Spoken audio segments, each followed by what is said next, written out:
able to take large numbers? Are they able to take on board large cohorts of students if the course does become popular? And also, is it a good price point? So this is the reason that we moved from working with the University of Derby to the University of Sunderland, because Sunderland were offering the QTS assessment only at a much reduced rate compared with Derby. And also they've been doing it for close to 25 years already here in China. And they do a really good job. So when we approached them, we were really sort of delighted with what they're offering and the price point they're offering. So that's the reason we're working with Sunderland. It's not for any other particular reason. It's just that we believe that the QTS assessment only with Sunderland is a really good course, and also it's a lot cheaper than everybody else. So there we go. So what we've summarized QTS assessment only as is for teachers who don't need more training, just recognition. So I think that is, in a nutshell, what the QTS assessment only is all about. You don't need additional training. You've got a lot of experience. You're really secure in what you're doing in terms of what you're teaching, who you're teaching it to. You've been working in more than 2 schools, and you are really, you are a qualified teacher before you start the course. The actual course itself doesn't really have any content. It's not really a course. What you are doing is you are presenting yourself before you start the program, and you need to present yourself as a qualified teacher before entering into the program itself. So this is something a lot of people do get confused about. They ask about, how much contact hours do we have with the university? What lectures are we having? 0. All right. You don't have any contact hours as such with the university. If there is a problem with evidence that you've presented or things that you're doing in the classroom, then the university will intervene and they will tell you. But the point of you being on the course is that they don't imagine that you're going to have any problems when you're actually doing the program itself. So actually getting onto the course is more difficult than actually doing it itself, which sounds a bit weird, but actually you are presenting 2 portfolios, one before you start to prove to the university that you are already at a qualified teacher status, and then also one at the end, a second portfolio, which then you present to the English Department of Education to become a qualified teacher. Okay, so these are a couple of things that we're going to cover. How does QTS work? Key benefits to schools and teachers, which I think is actually important. I know obviously key benefits to you, but actually key benefits to schools is something that a lot of people kind of disregard as being important. I think it's probably more important than how it benefits you, because if it benefits the school, you are going to secure yourself in the current position that you're at. And also you are making yourself a lot more attractive to other schools in the future. So it's really important that you understand what the benefits are to the school. Why do schools want to employ somebody with QTS? Why are you going to get a job instead of somebody else who doesn't have QTS, even if they've got more experience? Why do certain schools say you must have QTS or a teaching license? What is the reason behind that? And in China, the reason is that they don't want to have people in their school that parents, and especially parents who have a lot of time on their hands, they've spent a lot of money on their kids' education, on the tuition. They do not want to have a teacher there that potentially a parent can come back to the deputy head or the principal and say they are not a qualified teacher. So this is the reason why you need to have this qualification, is to make yourself indispensable for the school, and also to make yourself secure if any problems do occur. And that's problems do occur in schools, especially in international schools under high pressure. So next one here, the program details or the course details and the paperwork that you need to do, and then also a comparison with other routes. So I'm going to come back to that one with the IQTS. I know a lot of people do get confused between the two. I know there's lots of acronyms going around. There's IPGCE, there's PGCI, there's PGCE, there's PG certs, there's IQTS, there's IPGCE with IQTS, there's a QTS assessment only. And there's lots of things bandied about, but essentially We'll come back to it later, but essentially the IQTS and the QTS are pretty much the same thing. It's just the way that they're delivered. And also, interestingly, when you get the IQTS, you also get QTS at the end of it. All right. So comparison with other routes, comparison with other universities, and why Sunderland is your best option. Okay. So first of all, why choose Sunderland QTS? It's a high quality, practice orientated pathway. And really what we're saying here is the university don't want to be having anybody going into the course that they need to have their hands held during the course. They want is the least amount of issues. They don't really want to have too much contact with you. And it's not because they want to save money and don't want to have any hassle. It's just that the QTS assessment only is designed for people that know what they're doing. They know how to put the portfolio together. They can do it in their sleep. Okay. Of course, some people might get a little bit confused about what the teaching standards are, but the teaching standards are essentially very, very basic standards that you should be doing just as a bog standard professional practitioner in a school. If you're not doing any of those standards there, I don't know. There's problems, to be honest. There's either a problem with your school or there's a problem with what you think what you should be doing as a teacher. Okay, the UK teaching standards are very, very basic. They shouldn't worry you when you look at them and you think, I don't know what they are. Then that should suggest to you and to the university that you're probably not well suited to doing QTS. Right? You might be suited to do the IQTS, which is fine. But if you're worried about any of the teaching standards when you look at them, or you're worried about creating a portfolio of evidence, then really this isn't the course, this isn't the program for you. So complete the QTS while balancing work and personal commitments. Okay, so I guess when you're actually doing the QTS program, the amount of work that you have to do has greatly reduced in the last 6 months. Okay, and the reason being is that creating a portfolio used to involve a lot of work, both for your mentor and for yourself, because you had to do everything manually. So now the university will allow you to record your lessons online. So you record the lessons with a thing called Go React. You've got your laptop or your phone. I would say your laptop, because your laptop's better at recording at a wider sort of scope. So if you record the lesson, and what happens is it transcribes everything you say and all the things that the students say, and then it timestamps what you're saying and what your students are saying, and says which teaching standards are covered during the lesson. So what will happen is at the end of the lesson, you'll press stop, and then the Go React platform plus the AI bot, which AI is everywhere, but this is since September, that it will give you an observation form or a sheet that you will then look at, and it will be time-stamped, everything that you've said, everything the students have said, and it will give a list of how many teaching standards you've met during the lesson. And if your mentor is happy with it, the university is happy with it, everybody signs off on it, and then that goes into the evidence in your portfolio. So it's really, really straightforward and hassle-free compared with what it used to be, which was basically recording the lesson, then transcribing by hand, and then going into a meeting with the university, yourself and your mentor, and saying, did I say this to this student? Did I say it this time? How did I approach it?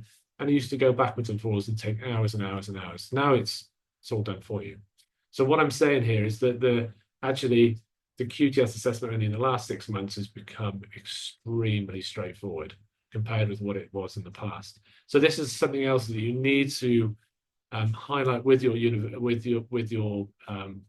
school, because a lot of the people at the school will not have done the QTS in the last, say, 6 to 12 months as a mentor. And some people at the school will say, no, I don't want to do that because I've got too much on. But actually, you need to explain to them that it is very, very easy to do now. You don't actually have to do anything. You just need to sign up on a form. So you just need to sit in the class, and even you don't even have to sit in on the class. You can actually sit in another classroom and log in online and watch your classroom taking place asynchronously. So you don't even, your mentor doesn't even need to be in your classroom. All right. So it's really, really important that you stress to your school that your mentor doesn't need to do that much work, because that will be the immediate pushback if a school doesn't want to do it. So it's important that you highlight that to them. Affordable fees. So this is the discounted 2,350. Yes, it is less than what is quoted on the university website. I am aware of that, and yes, it is the price. Okay, it does say 2,500 on the website, and I am aware of that. But the reason that we've done this is that we have an agreement with the university prior to them putting the prices up last year. So we've kept the prices the same. Probably we might put them up in September, but it all depends on lots of different factors. But yes, the 2,350 if you work through us. So what will happen is that we will collect your information, collect the application form. We will review it. We'll make sure that everything's okay. And then we will submit it to the university as a Google folder. And then what you need to do is then create a portfolio and send it to the university before the interview. Obviously, the interview you have to do yourself, but everything prior to that, leading up to joining the QTS, we can help with. And so far, we've got a 100% record or 100% success record with getting people onto the course. Okay. If you do have any questions, please just type them in here.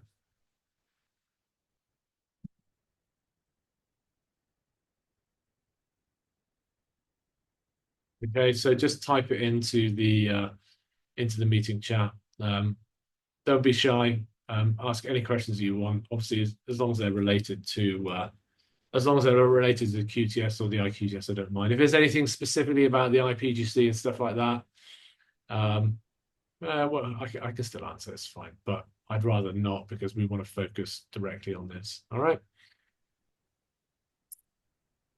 Hi John, can you hear me? Or I just type it? Yeah, just type it. Yeah, just type it. So Okay, all right. that's all right. It's fine. The reason I say that is just to it'll just speed things up. I'll answer all the questions at the end. All right. All right. Okay. Cheers, man. Thanks. No problem. Yeah. Okay. So yeah, just keep on putting in the questions. No problems at all. Okay. So course details. So it's fully online. So prior to the pandemic, all the universities that were offering the QTS here, including Sunderland, TES, and also Derby, they were flying people in from different parts of either Asia or somewhere in China, or even from the UK. People were flying in, and you were having to pay for it, which is absolutely, for me, it's it's absolutely crazy, to be honest. But it is what it is. So that's how they used to do that. But now what they do, what they do now is that they do everything online. And what happens is that you don't have to worry about anything that is taking place. So you don't have to pay for anything. So the 2,300. So the important part is, sorry, I'm kind of getting a bit muddled up here. The 2,350 is the only thing you're going to be paying. All right. So it's important that you understand that fee, 2,350, is the only thing you will be paying.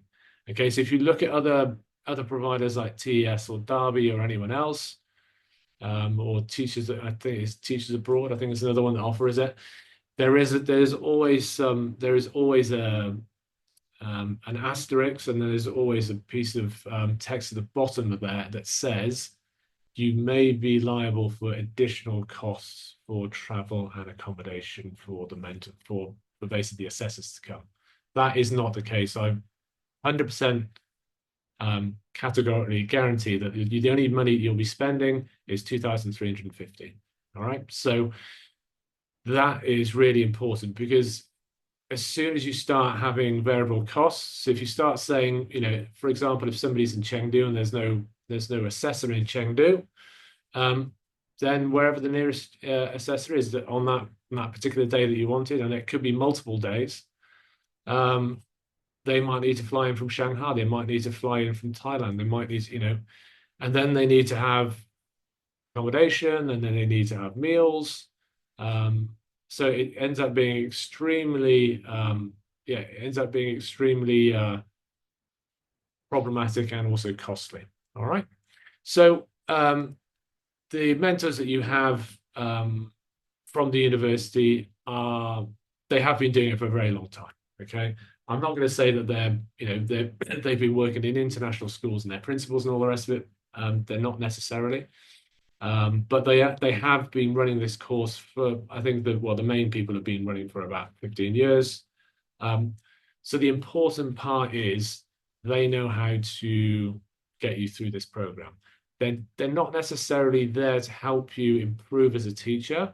And that's kind of the important part that you need to be aware of. It's not a professional development program. Okay, that is the IQTS. That is the IPGCE. All right, this is, you are already at a level where you need to be operating. The university will help you doing the portfolio to a certain extent, but really not. They'll only intervene if there's a problem, and really they should only be intervening when there is a problem, because to be honest, there shouldn't be, because if you're on the course, you definitely know what the teaching standards are. And actually, one of the other things that we've done as well to help people is we've created a assessment only GPT on ChatGPT, that you can actually put your evidence in there, and you can ask the GPT, what teaching standards does this, for example, this wall display I've taken a picture of, what teaching standards does this illustrate? Okay, and then that will give you all the teaching standards and give you examples of how you can use that wall display. Maybe you can't use it, I don't know. Like, there's normally pretty much anything that you put in there will in some way be useful for illustrating a particular teaching standard. And the other good part about the portfolio work is that you don't have to do one piece of evidence for one teaching standard. You can have one piece of evidence that does maybe 4 or 5 pieces of 4 or 5 different teaching standards at the same time. Okay, so it's really useful. The QTS program covers 5 core areas: teaching and learning, curriculum assessment, inclusive education, professional development, and practical experience. It does, yeah. To a certain extent, it does. But to be honest, it's really assessing, do you meet those teaching standards? So there's 12 teaching standards, and each one of those teaching standards has sub-standards. And normally in your portfolio, you'll have anywhere between 150 and 200 plus pieces of evidence. Not necessarily individual pieces of evidence, because some of them can be used for several pieces, several standards at the same time. But you ideally want to have between 3 and 4 pieces of evidence for each one of the standards. In theory, you could have just one piece of evidence for each one of the standards, but it would be kind of madness to do that, because when you submit it, if one of those teaching standards doesn't meet the criteria that they believe, or it doesn't reach the threshold, then you failed. So it doesn't really make any sense to do it that way. It's better to have like 3 or 4 pieces of evidence for each one of the standards, and it's really easy to do now. You can use lesson observations, you can use the AI bot, and you can also use the GPT as well. And also you can use evidence there's so much evidence. There's so many examples of excellent portfolios online and stuff, and we can share those with you. So really, there's no excuse for not passing QTS. Okay, so this is kind of I don't know. This is kind of I was trying to think of ways that we could give examples of what it is. So if you're already teaching at a high level, QTS AO validates your skills, and you don't need extra training, just assessment. So that's kind of in a nutshell what we should be looking at. if you're already teaching at a good standard, you know, it doesn't have to be, it doesn't have to be, you don't have to be like the greatest teacher of all time. You don't have to be, going for, World Teacher of the Year or anything like that. Maybe you are, I don't know. But you don't need to be an exceptional teacher to do this. Obviously, if you are an exceptional teacher, you will have no problems at all. But you just need to be, I'm not being rude, you just need to be a professional teacher, and all of these standards are very, very straightforward. Okay, so it's like getting a professional license based on experience rather than starting from scratch. So you're already at that level, so you don't have to then. So it's not like what you would be doing at Moreland, where you have to go through everything all again. If you've got experience, doing the Moreland program is kind of, it's pulling teeth. You don't need to go through at such granular detail about how to teach. If you've got 5, 6, 10, 15 years experience, you don't need to be taught how to teach. So this is another reason why I think that this is a much better program than other ones. And then best part of QTS is that it's yours for life, and you can teach without having to worry about renewing it ever. So I forgot to put the press clipping in, but I can send it in the WeChat. There is a teacher that I think is 94 in the UK that still does one afternoon a week, and the reason being is that they have QTS, so they don't need to. It's not like a licensing in the US or Canada or other countries. You don't have to renew it. Once you've got it, it's yours for life, and you, in theory, could teach until you die. I don't think it's a particularly good idea, but some people really love teaching. As I said, there is a teacher that is in the UK that is 90 odd, and they're still teaching one afternoon a week. So that's quite nice. Well, maybe it's nice, maybe it's not. So really I would say that the student support is there if you need it. The university won't expect you to need it, to be perfectly frank. You only need it if, for example, you're maybe having a bit of trouble, or maybe having some difficulty at school, which sometimes you do. But if everything goes to plan, you shouldn't really need an awful lot of support and guidance. The learning resources that they provide, although are useful, they're normally illustrative of what you need to produce in the portfolio. Professional development, again, there's some stuff online that you can look at, self-reflection tools, things like that, again. But really, it's such a short program that it's going to be, you're not really going to have much time to do it. So it's there if you need it, and if you are struggling. But I don't anticipate many people to be struggling so much that they would have to do it. And obviously, there is a technical support and a help desk to help you if you have any problems. But again, the portfolio submission and everything is pretty foolproof. Everything's automated now, so when you actually do the online observations, they get uploaded directly to your sort of portal, and then the teaching standards are then aligned with, you just align it with whatever you've done. So it's really, really straightforward. I don't anticipate anyone really having many issues there at all. So the 3-month or the 12-week period, again, a little bit of a asterisk on that, a caveat on that. It is 12 weeks, but actually the reality is it's probably closer to 6 to 8 weeks, maximum 9. The 12 weeks means that you've got a 12-week period in which to do everything. All right. So obviously, if you do it and you've got like a 3-week Easter holiday, or you've got sick, or I don't. There's lots of reasons that maybe you can't do a full 12 weeks. That's not a problem. But within that 12 weeks, you need to have a good 6 to 8 week run where you can try and do everything all at once.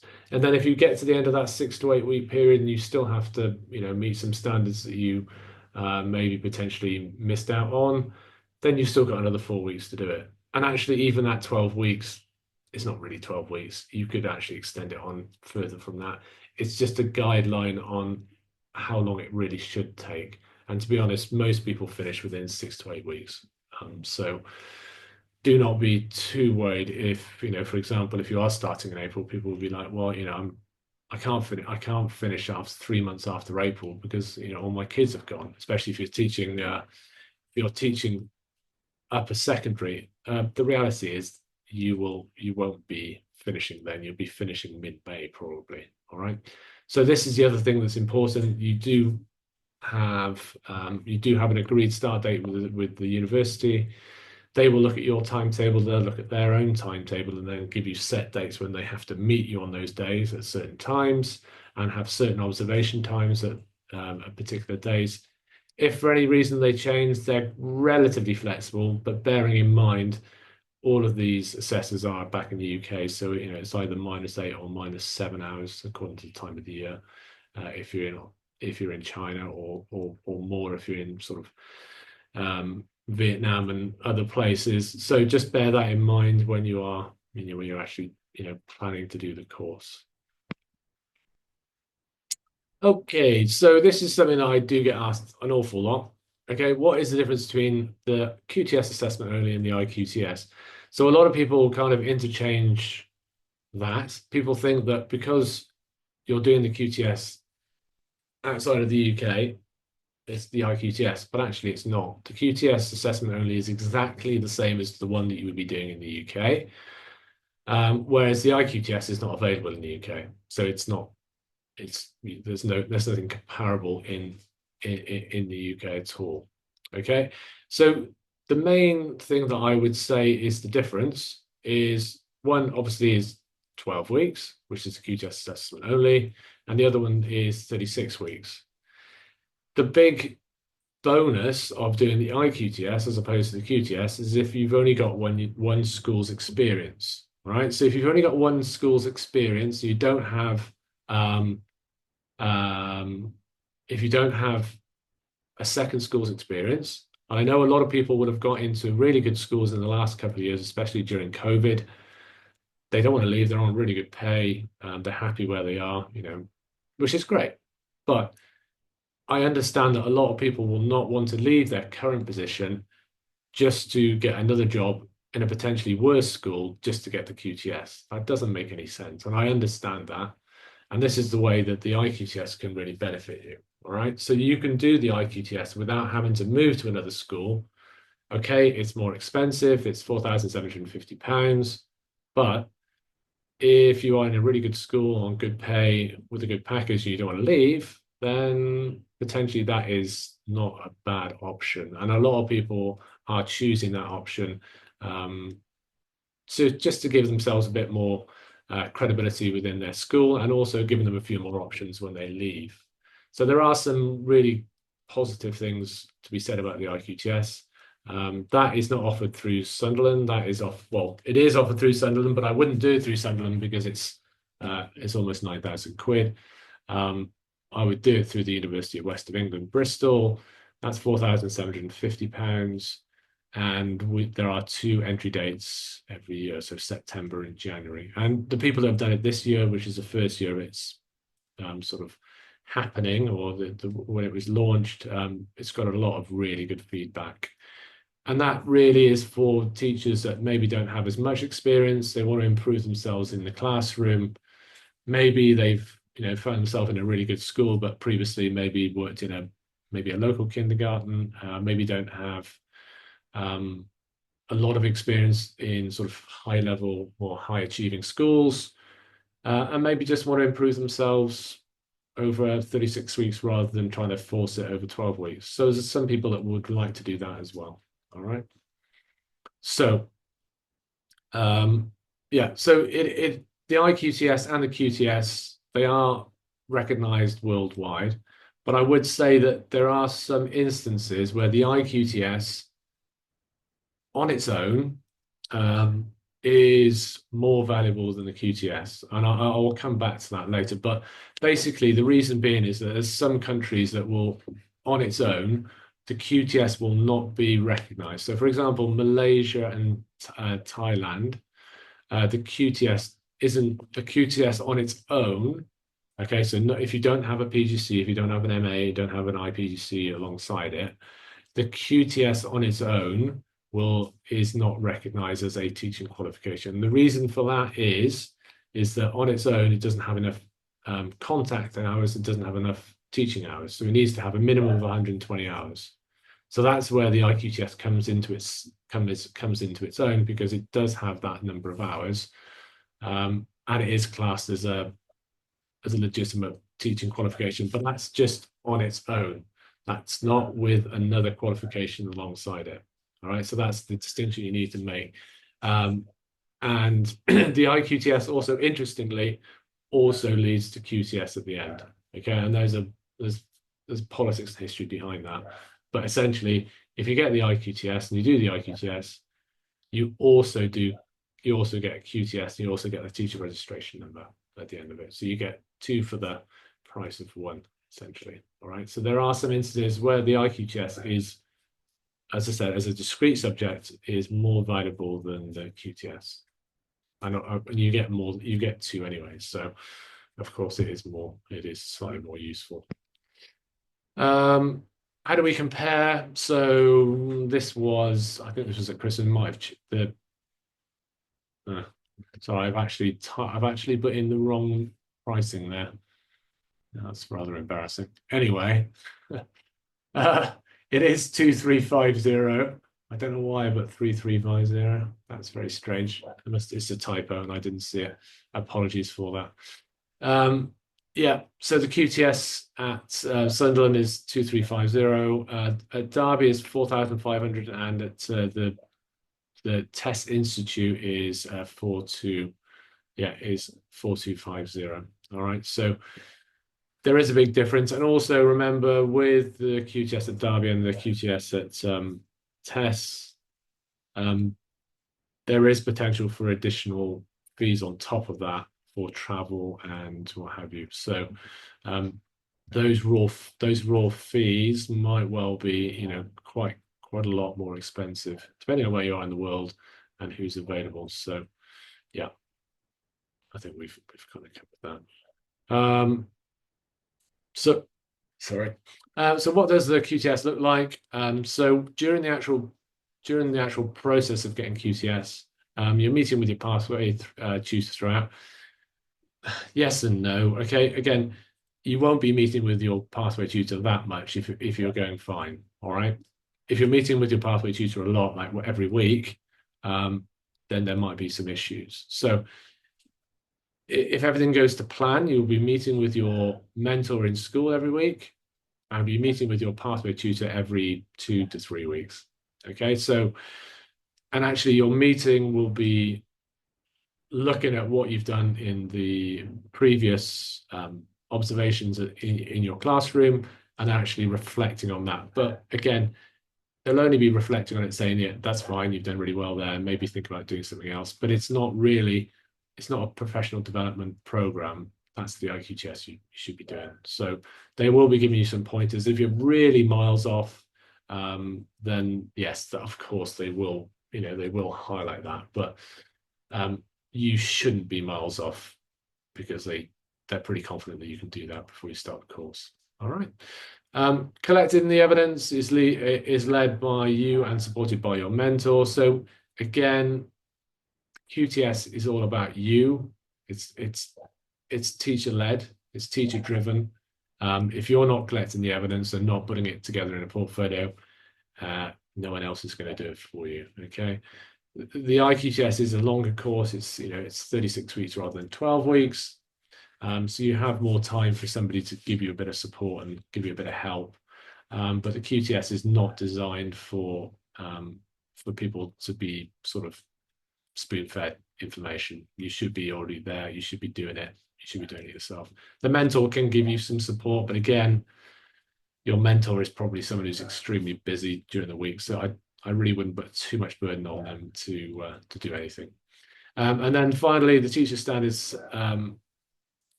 through evidence collection and online class modulation. So again, you're creating that portfolio, 12 standards, and it's mainly through online classroom observations and other stuff as well. But you can pretty much get most of it through the observations. So you shouldn't have to worry too much. And remember, you've also got a full portfolio before you join the course, which you can also use as additional evidence as well. Right. So this is kind of like who's it for? It's suitable for experienced teachers, unqualified teachers with a or unqualified teachers with a substantial teaching experience in the UK curriculum. Um, unqualified teachers, yeah, that's always a bit of a loaded term. That I don't really like that term. But what they're saying is that if you are, it's unusual. If maybe you're a co-teacher or you're a teaching assistant with a lot of experience, there is a potential that you could do QTS as well. It's kind of difficult, to be honest, because you're not really leading classes and marking work and all the rest of it. But there are some certain instances that you can do it. But really, why does it work? It enables experienced professionals to gain QTS without further training, recognizing prior learning and experience. All right, so you arrive as a qualified teacher. You've already proven it before you start the course, and then when you're doing the course, you just prove it a second time. So, yeah, okay. Right. So, have we got any questions? Please, yeah, please type the questions in here.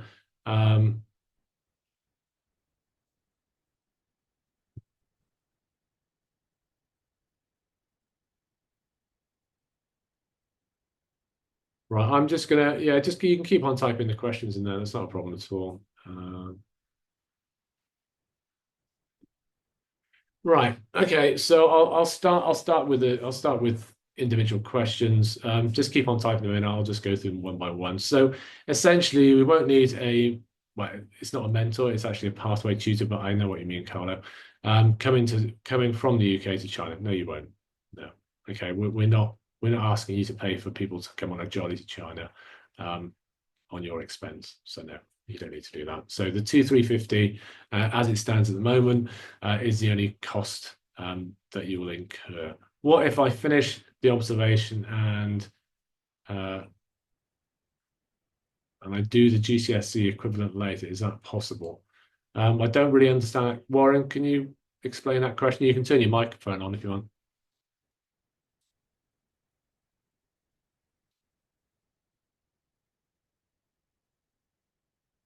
Warren?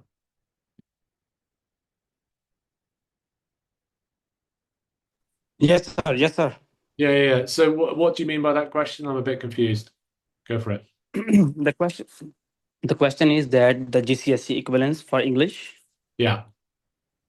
Is it possible that if we start the QTS process like QTS AO, so assessment only route, Yeah, so that's and that's a good question actually.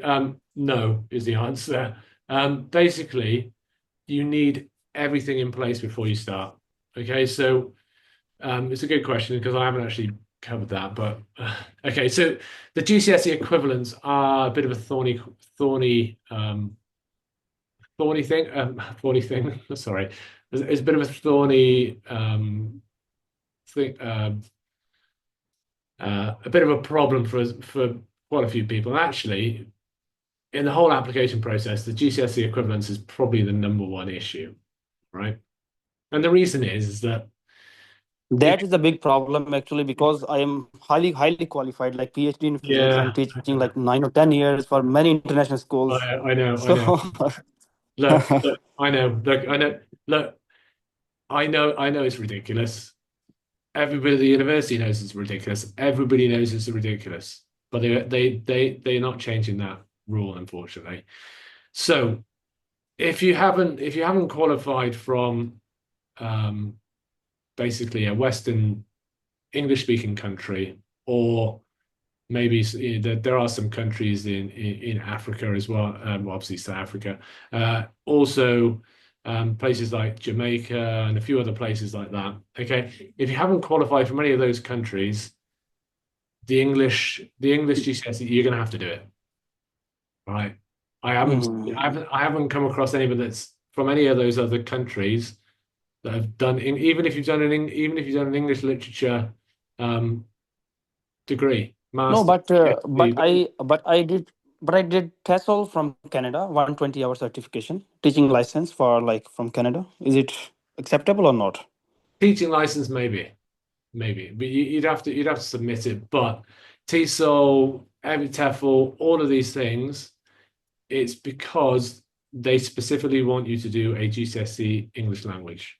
I know it's ridiculous, but it's No, not. because But the reason is that in our country the official language is English. We study from like grade 1 to PhD just English. No, no. So Look, you can submit it, and look, I'm just warning you in advance. They might turn around and say no, and it's not the university. It's basically they've got a comparability matrix that they have to use, and if it says yes, fine. If they say no, it's a no. But look, it's a good point you've made actually. You can actually do an equivalency test, and to be perfectly honest, the equivalency test is kind of embarrassingly easy. I'm not being rude. You could, I mean, there are two problems actually. It's like the time consuming, and I don't have really time for that. And I'm really crazy to do this QTS as well. I mean, I'm yeah. really stuck between these two But situations. I don't know how I can run out. honestly, if you look at an English GCSE language paper, you don't need to prepare for it. All right. Well, actually, It's I not, have no idea actually how it look like. well, yeah, I can send you some copies, and honestly, it's really basic. I think a lot of people get Right. really sort of uptight about it, thinking it's going to be you're going to be, looking at different Shakespeare and stuff. It's not literature, it's language. It's basic comprehension. And if you But if look, it's possible, if you can share some past papers or like yeah, we so can we do can that. prepare and how it look like. Yeah, and look, everybody that's done the equivalency test with the GCSE equivalency company, everybody has passed. Right, you pay your money, you pass. So it's not you have to like spend 6 months studying. It's not. Uh, that's why it's so frustrating, because it's such a joke the way that you have to do it. It's I honestly, I'll send you the papers and you will look at it and you'll be like, I've got nothing to worry about. The rest of the maths and science, I'm sure the maths and science for every country is pretty much. No, I don't need. I don't need math and science because I sent you my certificate and you said it's acceptable. All right, okay, that's no problem. I just need. I only need English certification like GCSE equivalent certificate. So Yeah, okay, all right. so Well, the rest of things I think I can manage okay, easily. all right. I have no problem at Thanks, all. man. Cheers. Okay, so Yeah. so the next one then. So you need to be employed at a school that can have a QTS mentor. The Sunderland will not provide one that you send recorded lessons to. Thing. Okay, so I think I know what you're saying here. Okay, so let's just get the terminology correct. So the mentor is the one that's in your school, and the pathway tutor is the one that's at the university. All right. So the pathway tutor does not travel anywhere. They stay in Sunderland. All right. They stay in the UK. Everything that people do is online. They will, when they want to observe one of your classes, they will log into Go React and they will look at your class as it's taking place asynchronously. And then they might make some notes, but to be honest, the AI bot does all the notes for you. And the mentor in your school can be pretty much anyone. All right. They don't need to have QTS. They don't need to be a fully qualified teacher from the UK or US or anywhere. They just need to have a couple of years experience from whichever country. So if you say, for example, you're in China, if you've got a teacher or somebody at your school that's maybe been at Tongji or Fudan, okay, that's fine. It's not a problem as long as they're aware of the teaching standards. They can speak English, they can sign a form, and they can maybe have a brief conversation with somebody in the UK. It doesn't Mr. need. John, Yeah. sorry to bother you. If you don't mind, can I ask one more question? Can we just go through these ones first, and then I'll just type it into the chat. Okay. Actually, that question is relevant to this question. Okay, go for it. Go on. Yeah, the question is that like my position is the head position right now. Okay. And now I'm asking you the English equivalent test, equivalency test, right? if Yeah, one of my teachers want to do this QTS, right. and I could be their mentor. Am I right? You can be their mentor. Yeah, that's fine. So why I need GCSE English equivalence? This is my question. You understand my part? Everybody needs to. It's not an either Yeah. or. Everyone has to have it. Mm. All right. There's no way around it. If you've got a qualification that is equivalent to it, then that's fine. But if you don't, then you have to do it. It's just everybody in the UK has to do it as well. So if you failed your GCSE English in England, you have to redo it before you become a teacher. It's always been even when I was All right. All right. even when I became a teacher No, no, 20 years ago, it was no, no. No, no. I got the point because here is another teacher, and he asked me about QTS, and then actually he requested me to ask this particular question. okay. That because you are the head and you also are seeking for QTS, and I also need to do it.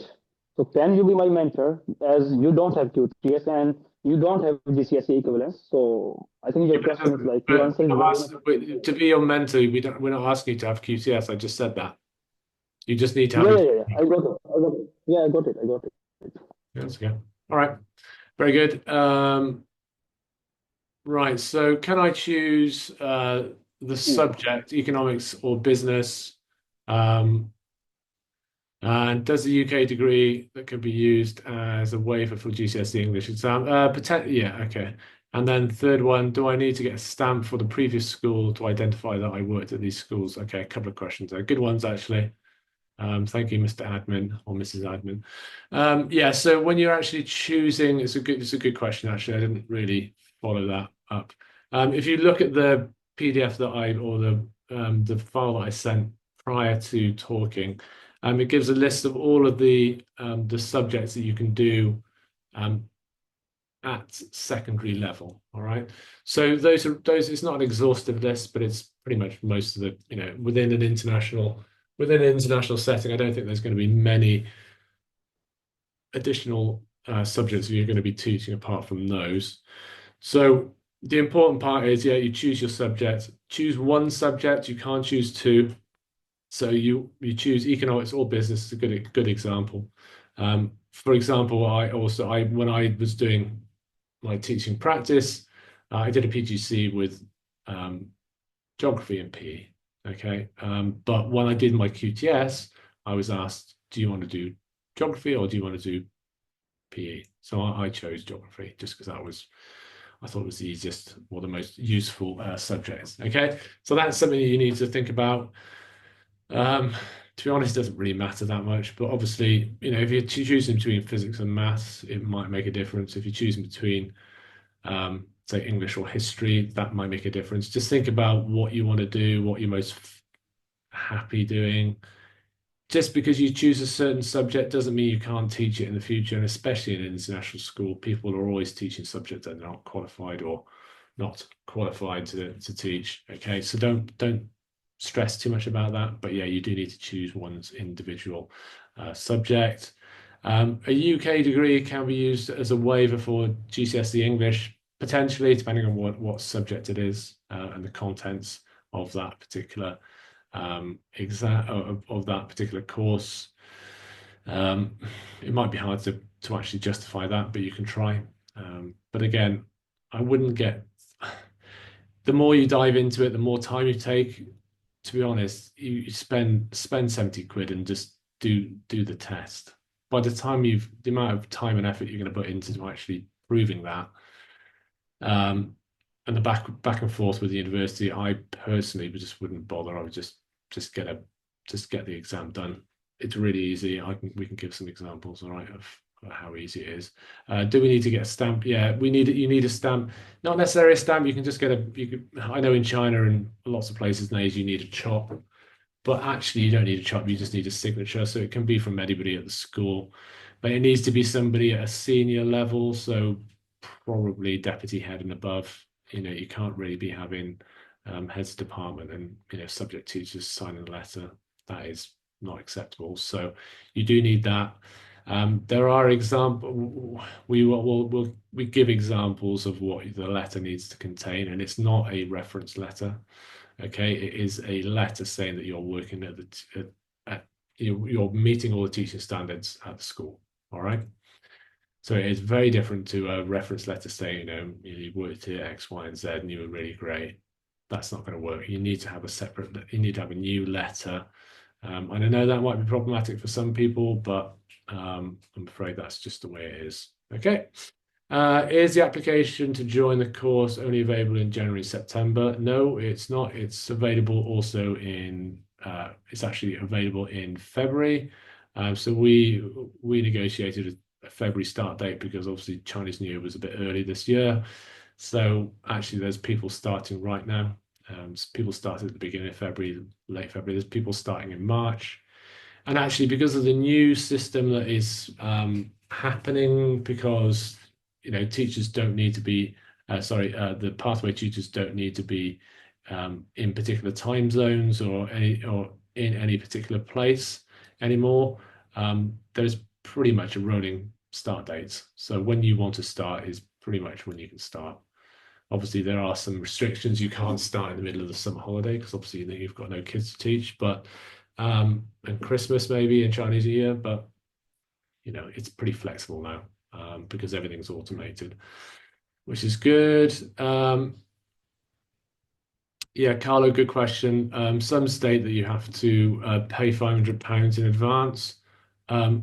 Yeah, no, you don't. Okay, so don't worry about that. It is stated in some of the Sunderland information on their website, and I'm asking them to maybe sort of change that a little bit. But that really is related to students doing the course directly through Sunderland and specifically in the UK, which you're not doing. You're doing it through us, and we won't ask you for any money until you're actually accepted and starting the course. So once you get the start date, once you've done the interviews and once you've submitted your portfolio and had the interview, and normally that's fine. The lady Jill will actually email you and say, would you like to start on X date in 2 weeks' time? And then at that point, we will, if you're happy with the start date, everybody's happy with the start date, we will send you an invoice to pay the 2,350 before you start. And bearing in mind, once you started, it's 100% pass rate unless you drop out. And even if you drop out, they'll ask you to restart it again in the future if there's issues. So again, don't worry about that. Does the QTS address any particular subject areas? Can I teach all subjects related to my degree once I take it? Well, I think you should really get experience in a school first before you start worrying about QTS. But anyway, yeah, so good question again. What will the certificate say? I can send you a certificate. But basically the certificate says, for example, if you're a primary teacher, it'll say that you're a primary teacher. If you are a middle school teacher, which is unusual, but it's still possible, it'll say you're a middle school teacher. And then if you're a secondary teacher, it'll say you're a secondary teacher, and it will say the subject specialism that you are. So for example, mine says geography specialism. All right. So again, just choose which one you think is going to be the easiest for you to do and the one you're most likely to be teaching in the future. Is QTS recognized in Australia? Yes and no. It depends on the particular state that you're applying to, and it also depends on whether you're applying just with that on its own. The QTS just on its own, that's not going to sort your immigration into Australia. Normally you would need a minimum of a master's and something else on top of that. And that's where the IQTS is quite useful because it has the 120-hour element to it. And if you are planning to go, if that's something you're really desperate to do and something you're keen to do, I would just say spend the extra money and get the IQTS. All right. So, is it possible to do the IQTS with the University of Sunderland? Yes, it is, but it's a rip-off, so I wouldn't do it. I would just do it through the University of Western England, which is considerably cheaper and easier. What are the requirements to enter? Yeah, I can send you again the outline of what those are. If you do need to speak with me or add me, but just add me on WeChat or WhatsApp or send me an email.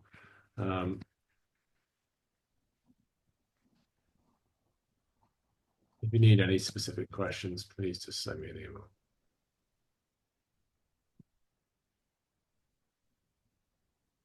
This is my WeChat.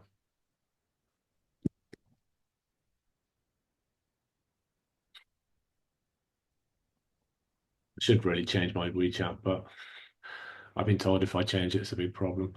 Here's the QTS. Oh, so I'll keep on going in order. I have an MA in education, so the QTS AO would be okay if I wanted to still work internationally. Yeah, definitely.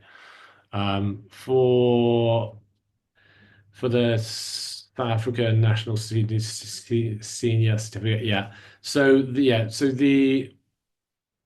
that certificate from our experience, and that's quite a lot of experience with South African teachers, yeah, there isn't an issue at all. I do know that it is a real pain if you do not have the physical copy or a copy of it to hand. I've heard it's almost impossible to try and get that if you've lost it. So I hope you have it, Corey. You don't have to try and get it. From my understanding, if you're a teacher in China and in 10 years you would like to move back to your home country, that is not the UK. The IQTS would be the best route.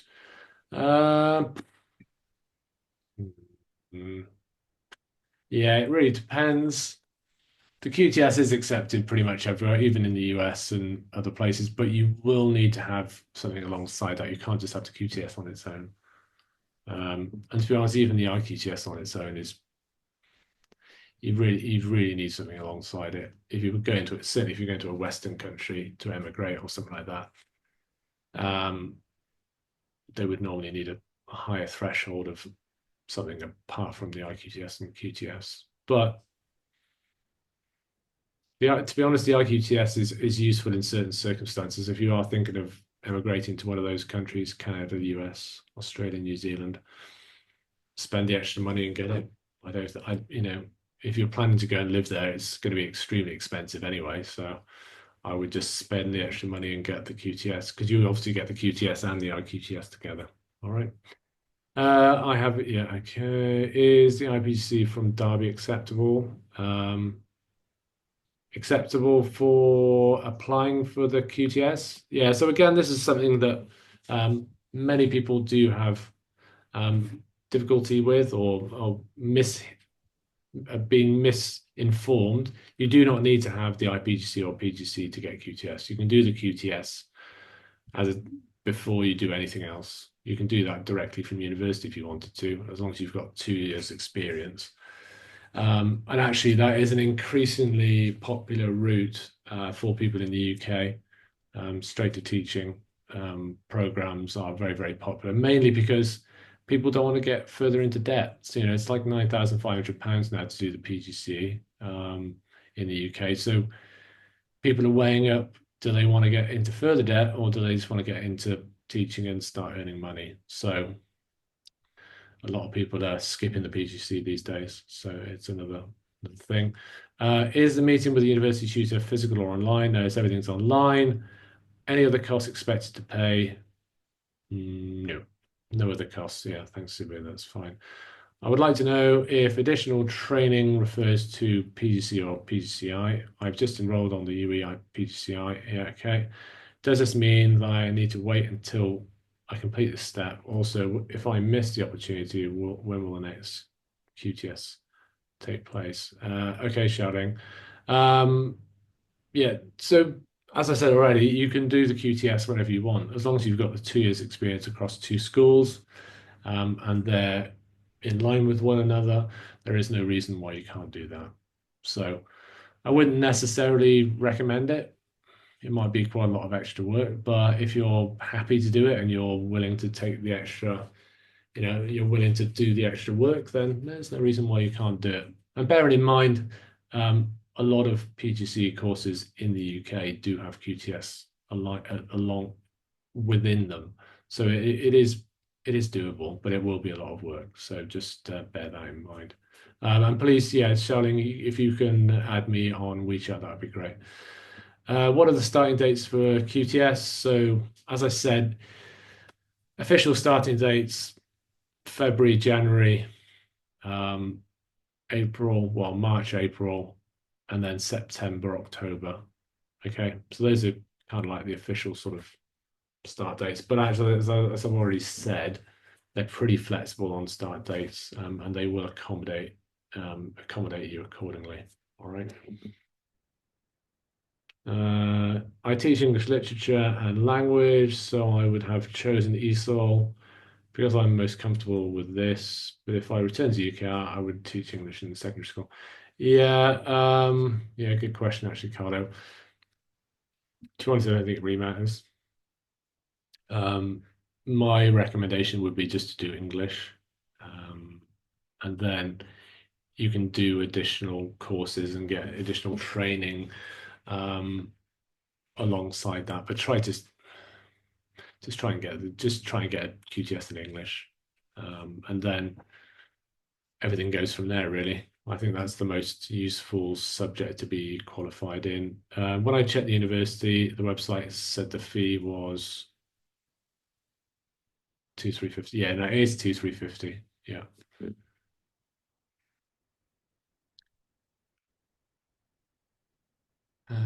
Yeah, can I still get the principal has retired? So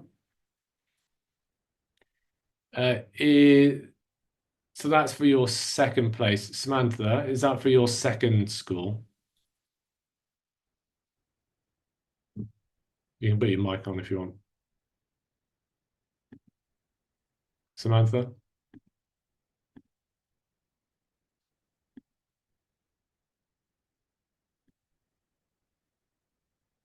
Oh, sorry, is it me? No, that's fine. Yeah. Hi, Samantha. Yeah, so is that for your current school or your second school? Okay, long story short, I have worked in 4 different schools, Hmm. and the previous 2 were shut down, Yeah, well, unfortunately. it's quite common. So yeah, I don't. Yeah, so my principal had went back to his country as he has reached retirement age. So I was wondering, Yeah, that's fine. Look, and what you would need to do is just to say to Sunderland the situation. Look, they're more than they understand that schools close. Schools close in the UK. You know, schools are closing at the moment, especially private boarding schools at the moment. So it's not uncommon. It's fine. Don't worry about it. Just if you're on good terms with the principal and they can sign something saying that you were working there. And to be honest, it's not actually a reference letter, as I said already. It's just saying that you were working at the school and you were meeting the teaching standards.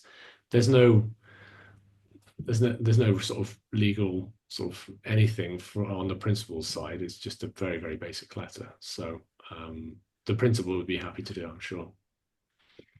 okay, thank you. Thanks a lot. No, that's fine. It's fine. Yeah, criminal record certificate is valid for how long? Yeah, so basically when you apply, just get a new criminal record for whichever country you're in. If you're in China, it's actually surprisingly one of the easiest things you can do. You just go to the local PSB office and it takes normally 3 to 6 working days, sometimes less. It's very, very easy. It's free. You just go with your passport. But yeah, you need to get that as soon as possible. Is the QTS AO for primary 2? Yeah, so it's for primary 2. But remember, for the primary school, there's no subject teaching. So if you are, for example, a music teacher, an art teacher, a PE teacher, an English teacher, and you're teaching primary, that's fine, but just don't mention it anywhere in the application. All right.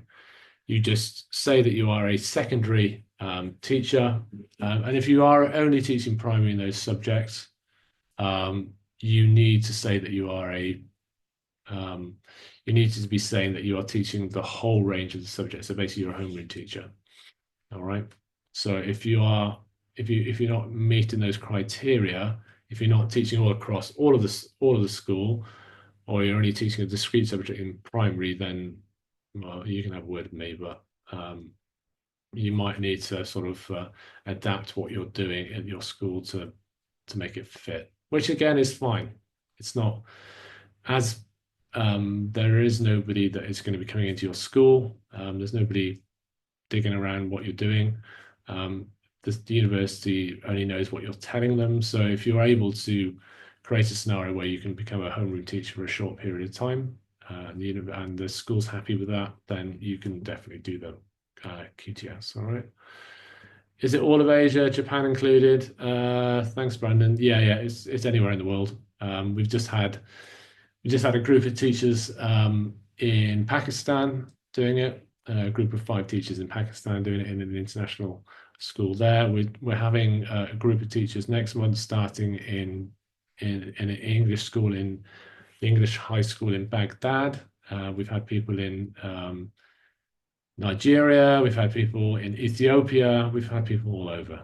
All right, so it's not limited to just one country. The reason I'm talking specifically about China is I know that a lot of people on this call are from China, but I know also that people who use WeChat have also left. So I do appreciate that.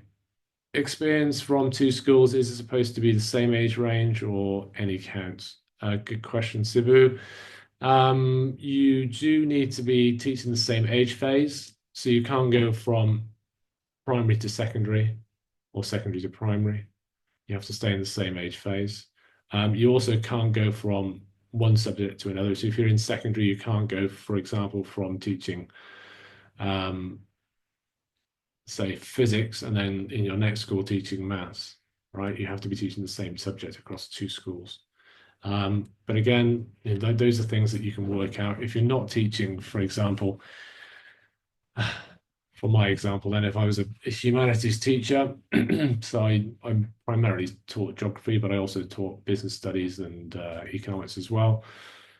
If I wanted to get QTS, I would just say to my principal, I want to teach geography because I taught geography in my last school. I want to teach geography for some after-school programs for the next 6 weeks to do the QTS. The principal would say, yeah, that's not a problem. Is it going to affect you? No. Is it going to affect the school or the students? No. Okay, fine. Okay. Hi, John. Sorry, can I please Yeah, come go. in there?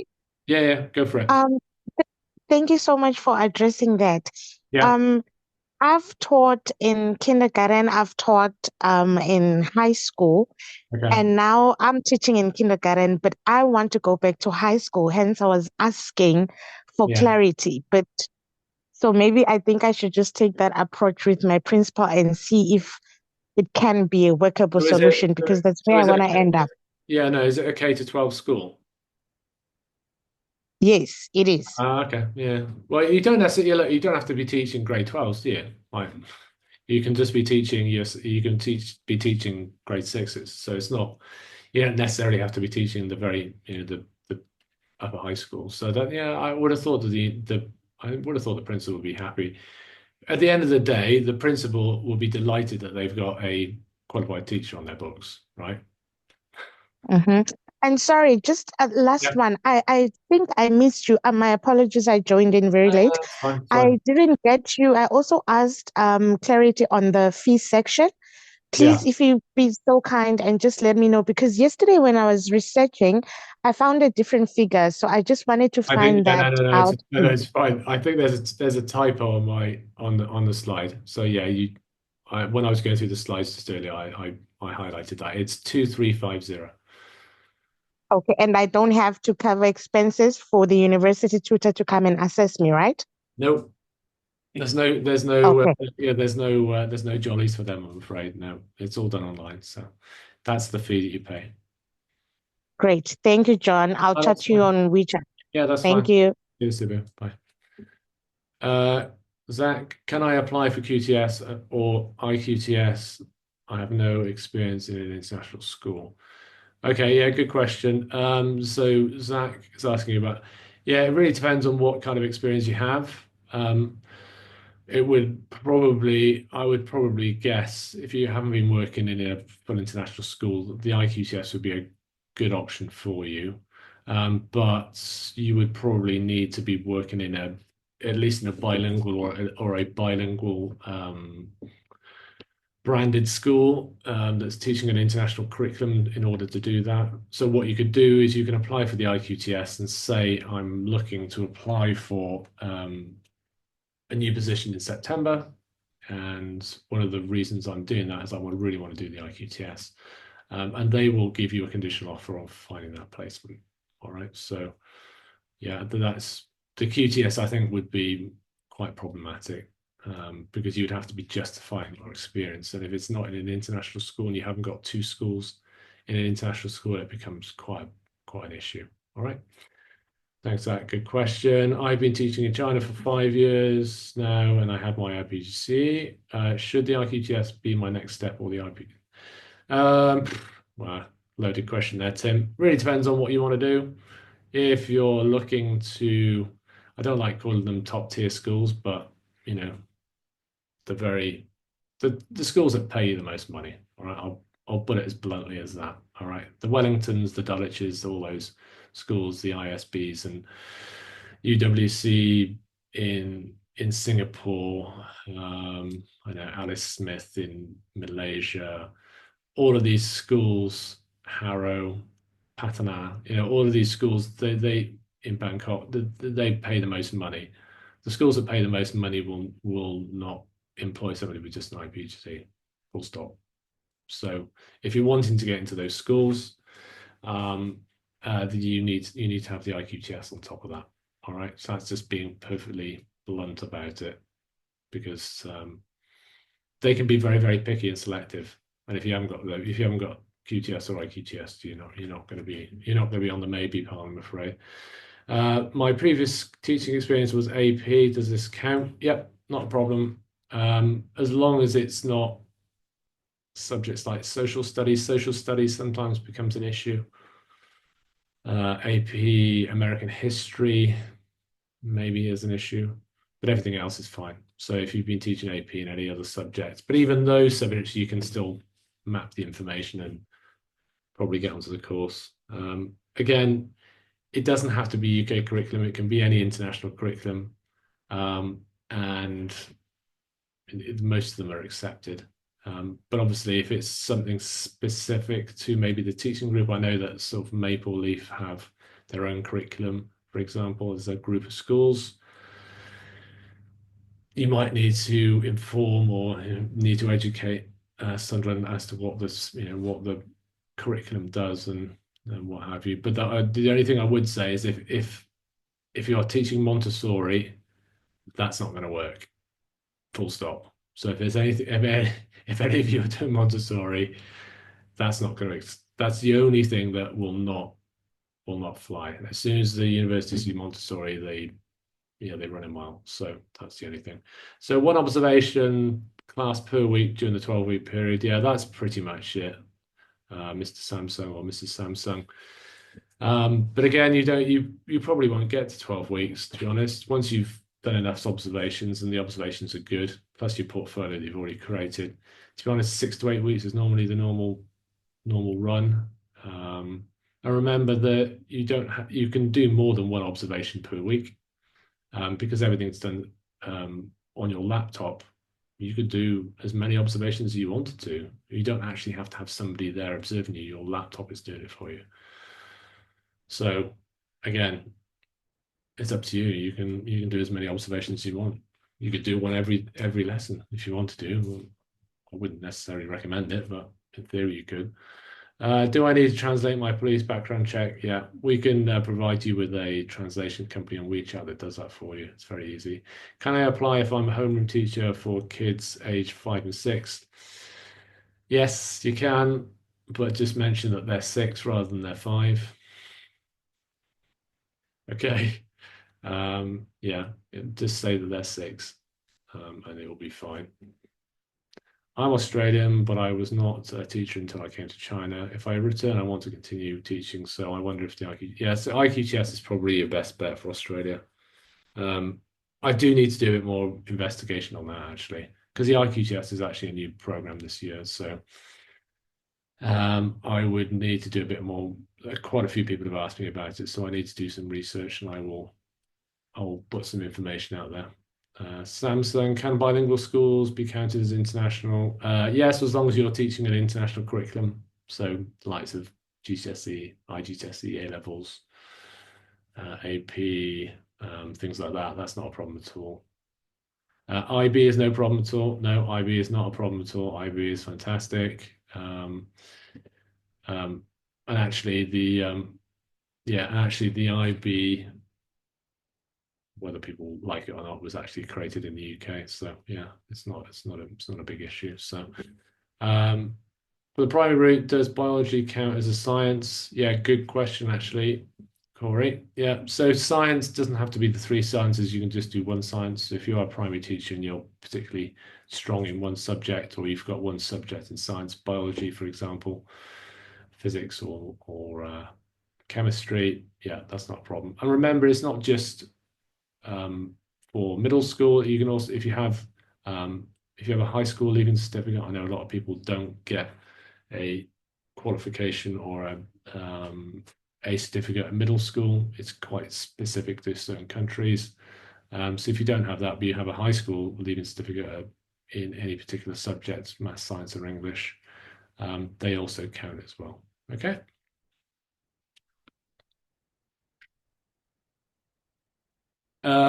Is there a certain number of observation classes for QTS? There's no set number.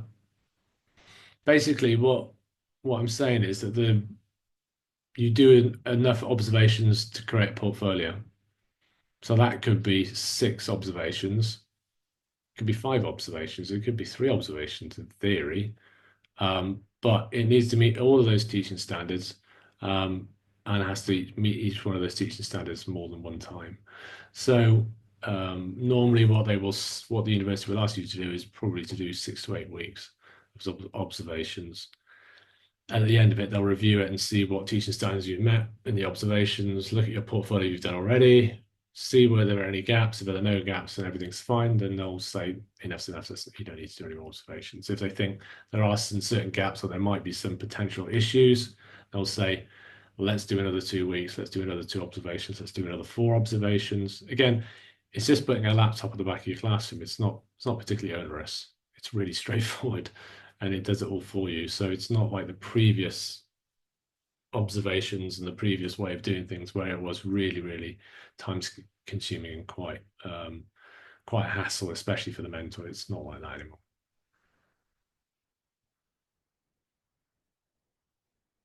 Yeah. Yeah, okay, yeah, good questions. Okay, so the observation, yeah, I had an observation today, meets most of the teacher says, can I instead use a visual observation? Okay, right. Okay, so are there any requirements about the classroom size or during the class? Yeah, so as far as I know, I think you need to have at least 6 students. I might be wrong, maybe 8 students, but certainly I think 6 students I think is the minimum. Of course, there might be some particular examples where, maybe you might be teaching I don't know, some subject at IB diploma level that might only have 2 or 3 students.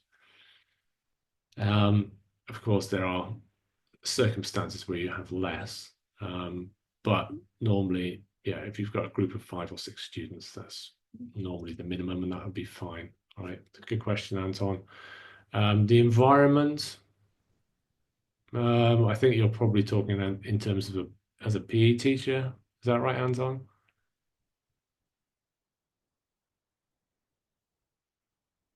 Do you want to put your mic on, Anton?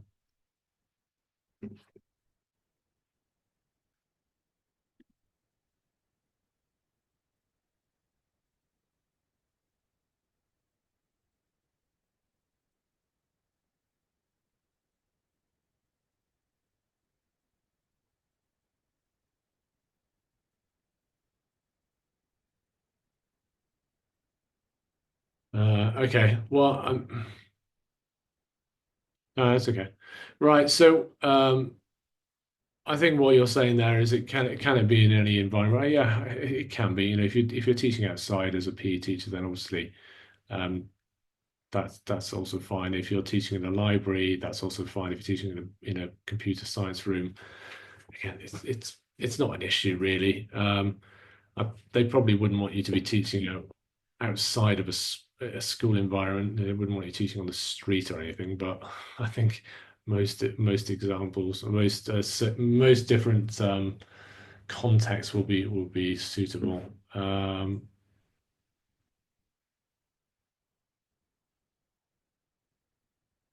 Yeah, so the number of classes depends on the teacher's performance. Yeah, exactly. So if you meet the teaching standards, then that's not a problem. Sibu, have you got a question?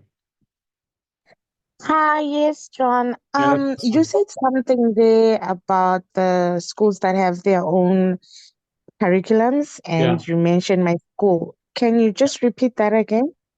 Yeah, so I'm just saying that obviously if a school has their own specific curriculum, it might not be known to the University of Sunderland. All right. So if your school, I know there's quite a lot of especially large school groups, they're looking to create their own curricula and the ways that they work. I know Nord Anglia are looking at it at the moment. So what you need to do is you just need to make sure that Sunderland, if they ask any questions, you just give them what they're asking for. So, for example, what is the curriculum content for teaching, I don't know, chemistry or science at grade 7, for example. So you just need to map out what that is and what that looks like and whether that fits with the national curriculum, for example. All right, in the UK. And actually, it's the type of thing that ChatGPT is really, really good at. All right. I'm not being rude, but just feed it into ChatGPT and it will map it perfectly. All right. It's amazing at those kind of things. So you don't want to be doing it by yourself. Just put them in and say, which of these teaching standards, or sorry, which of this curriculum here matches with the national curriculum. And you can get all of this stuff online. You can get everything, you can download everything, all the curricula in the UK online and just map it with what you've got in the Maple Leaf School. It shouldn't. I don't anticipate it's going to be that different. But you still need to do it because the university will ask you potentially. Do training schools count as international experience? No. Unless it's in a particular, unless it's a particularly, unless the training school you're teaching things like IGCSE or A levels and stuff like that, potentially. Don't know.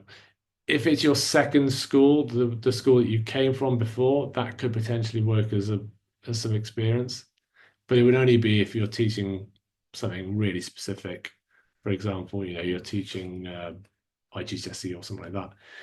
But even that, the university might turn around and just say, well, that's just not a proper school. So no, we're not accepting it. So if that's the case, then you might need to go down the IQTS route. If I work in a primary school, can I give observation classes on 2 subjects, art and English? No. So if you are primary, you need to be working as a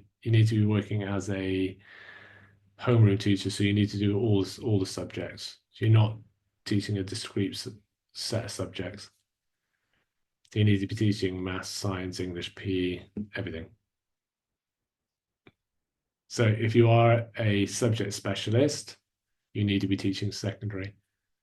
So age 11 and above.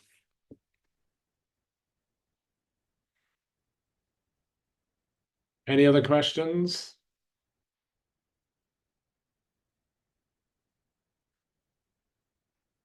I feel like I may be running out of steam here. That's okay.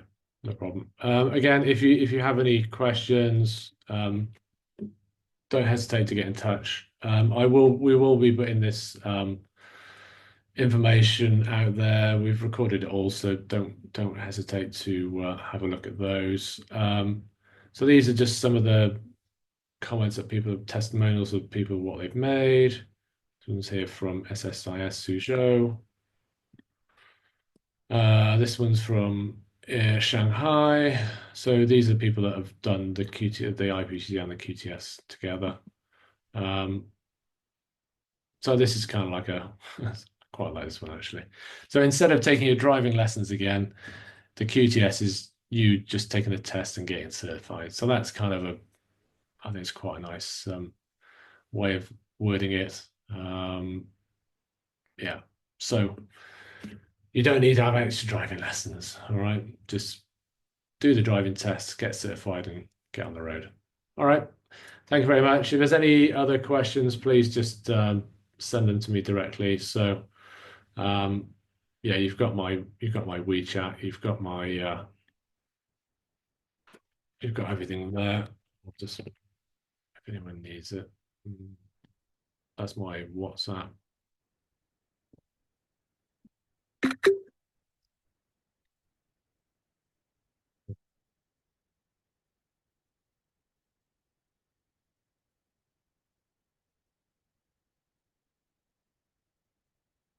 Yeah, so that's me anyway. So if you do need it,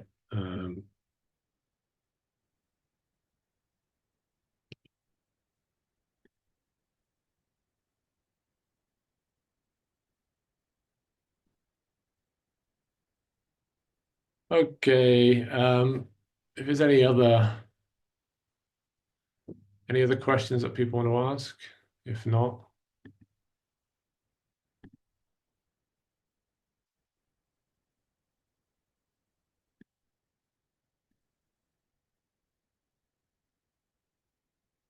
I'm a homeroom teacher and just teach English. Will I qualify for IQTS? No, Zach, you'd have to create a scenario where you're teaching all the subjects. And whether that's you doing those as an after school activity or doing them at lunchtime or something like that. It's you just need to be creative, I think. As long as your school says that you're a homeroom teacher and it looks like you're a homeroom teacher, you're a homeroom teacher. All right. Cheers, Zach. Thank you very much. Thank you, everybody. Always a pleasure for people taking time out to listen and ask